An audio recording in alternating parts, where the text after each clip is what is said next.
আসসালামু আলাইকুম রহমতুল্লাহ। আলহামদুলিল্লাহ, আজকে আমাদের আল ফুরকান তাহফিজুল কুরআন মাদ্রাসা বালিকা শাখার অধীনে একটি কাঁঠাল গাছ, তাদের খেলার স্থানে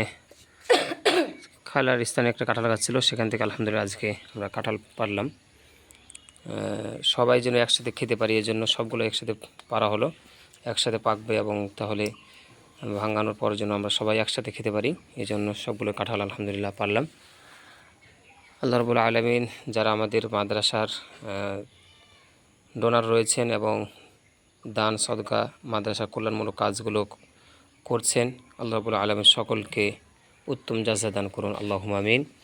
আল্লাহ রাব্বুল আলামিন সকলের আশা আকাঙ্ক্ষাগুলো পূরণ করুন, সকলকে ইসলামের ওপর অটল অবিচল রেখে মৃত্যু দান করে আল্লাহ রাব্বুল আলামিন মৃত্যুর পর জান্নাতুল ফিরদাউসের উত্তরাধিকারী বানিয়ে দেন, আল্লাহুম্মা আমিন। ওয়া জাযাকুমুল্লাহু খাইরান ওয়া বারাকাল্লাহু ফীকুম। আসসালামু আলাইকুম ওয়া রাহমাতুল্লাহি ওয়া বারাকাতুহু।